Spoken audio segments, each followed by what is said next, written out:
What is high income? Do high income earners really struggle to retire early? Today I'm doing this sharing with you because from my work, I have a very unique view on the range of income. Some of my private clients who are prominent in their organizations, they make more than $1 million in a year. So if you keep an open mind, I can really explain the world of income to you like no other. I saw this video on why high income earners can't retire early. And I'm actually quite surprised because it did not explain why. It also did not explain even, what we view as high income or the perception of high income. And this is where I'll start with. So if you're open to hearing something about income today, continue watching. Hi guys, welcome back. Let's start with the perception of high income. I use the word perception because what exactly it is different to everybody. Statistically, if you are earning above $10,000 a month, based on Singapore's context, data again from 2024, you are indeed in the top 25% of income earners in Singapore. So is that high income? Maybe yes, from that position because top 25%, right? So it's not bad. But if you are watching this now and you really earn $10,000 a month, I bet you don't think you are actually that high income. The reason I'm guessing that is quite simple. Earning $10,000 per month and above is actually not rare. Top 25% is true, but if you look in terms of absolute number, there are 245,000 people in Singapore that earn more than even $12,000 a month already.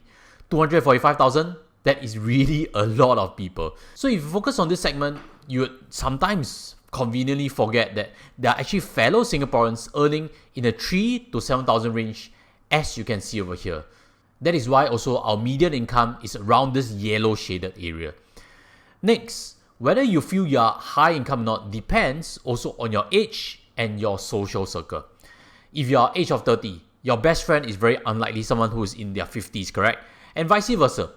Which means also if you are 50 and doing well right now in your career, you also conveniently forget that not everybody is a manager, not everybody is a leader. You have gotten used to this income level that's way past entry level already. So this explains why you ask someone in 30s what is high income and you ask someone in 50s what is high income, it's going to be very different. Next, let's think about occupational differences. Do we spend more time with people in our own industry? And does that actually skew our own perception? Because if you work in a bank right now and most of your friends are in banks, you'd be guessing that everybody's earning well, correct? And in fact, if you see in this summary table over here, finance is the highest proportion of people earning $10,000 and more. In fact, 37% of people in finance actually earn $10,000 and more. So 1 in 3 or more than that even. Another interesting thing to note is other sectors also have very high proportion of high income earners. Professional services, which includes, legal and medical sector, and also in IT. So if you are in either of these sectors, I'll also bet that you think $10,000 is not high income. Bottom line again is the perception of high income really depends on who you survey. So hopefully you keep an open mind and let me continue to share with you. Next, let me explain also what is wrong typically when we define high income. We see many times articles on salary, like this one over here. Example of doctor's salary in a summary table. When you see this, what do you think? Feels like doctors earn on average $15,000 a month, correct? Maybe max of $30,000. There seems to be a cap. But that really isn't what's happening on the ground. If you're in private sector, I guess the range could far exceed this. So I'm guessing this already in the government sector where the pay is not that linked to revenue. On the ground, doctors have position allowances, whether they are directors or not. They've also call allowances. They also have procedure earnings. There are also retention bonuses, which are all not factored into the summary table. So this summary table could be actually 50% off the mark when you look in terms of an annual basis. Which means when you think of a senior doctor, a consultant, the pay range is typically more looking like $500,000 a year. Again, I'm showing you how to think annual income, total package instead of monthly salary, which does not describe a full picture. Understand that now? And let's move on to what about for tech industry? This could be even further off the mark. If we see the salary chart over here, you think that the top 10%, which is 90th percentile of tech, make $15,000 to $20,000 a month. That's actually nonsense. I've seen way higher base pays over there. And I can share with you also, in terms of the packages, there usually is company shares inside it. And depending on the vesting period and the starting price of it, the entire annual salary package could be 100% off the mark. So when you think in terms of tech, the pay package could be $250,000 to $1 million. So hopefully this opens up your mind. Again, I'm trying to share with you very candidly and explain income. The top make a lot more than what these studies show. And more importantly, when you read surveys, stop thinking there's a $20,000 cap in terms of monthly salary, because typically when you get to a position high enough, there is no cap on the package. It's all performance based. If you haven't heard of it, maybe it will open up your mind. And that also explains why Mr. Elon Musk has a $1 trillion package. Performance based again. So once you understand how pay works, we can now move on to the next chapter, which is to answer this question. When does a high income earner struggle to retire early? It is true also that lifestyle inflation can affect anybody. We've seen multi-millionaire sports stars go broke. They go buying fancy cars and squandering their monies in parties. And just in case you haven't heard of lifestyle inflation, what it means is like right now you drive a Honda, and because you got a pay promotion, you now buy a Mercedes to flex it, kind of a thing. So that's lifestyle inflation. Your taste is getting higher. But lifestyle inflation is just possibly a factor and not the entire story.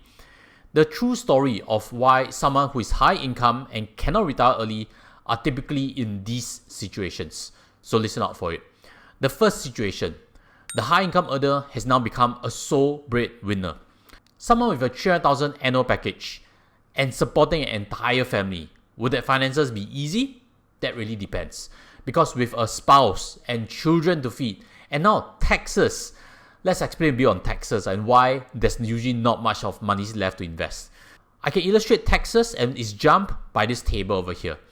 What happens when net chargeable income increases from $120,000 to $320,000? You don't actually have an extra $200,000 to spare. Very weird, correct? If you haven't seen it before.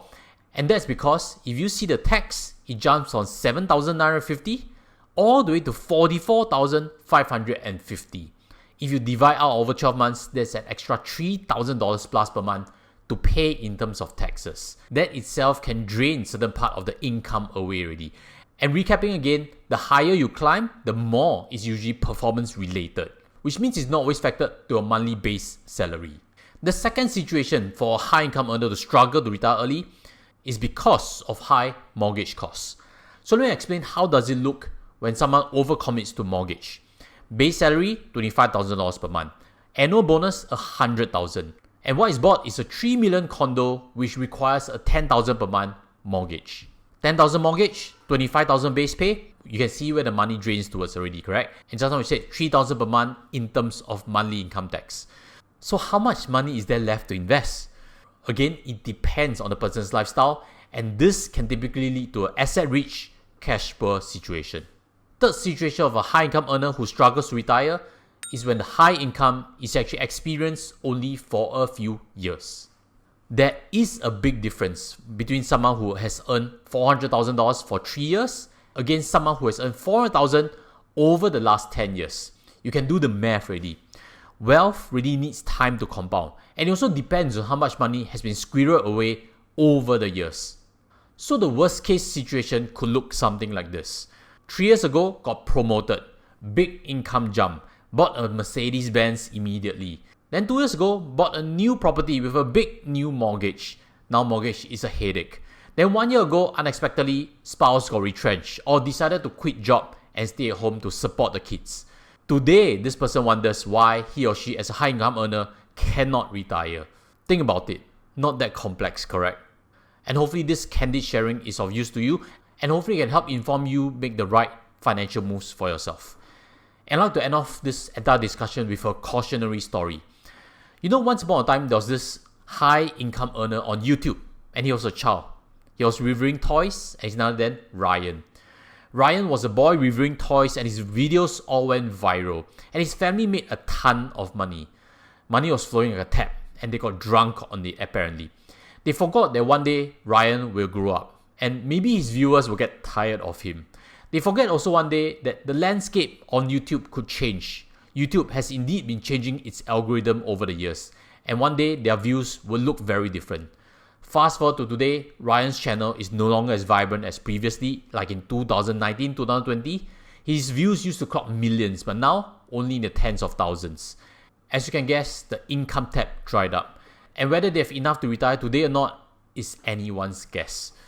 So if you're building up good income right now, this story hopefully is a reminder to you, things can change, don't be too complacent. The three situations I described just now typically traps a high income earner away from their early retirement. If you know them better, you can take the right steps. High income is your fuel to early retirement, and if you make the right choices, it's not difficult to get there. Thank you for watching right at the very end. Check out this previous video I have. Hopefully it can help you in your financial journey, and I'll see you there too. Take care as always. Goodbye.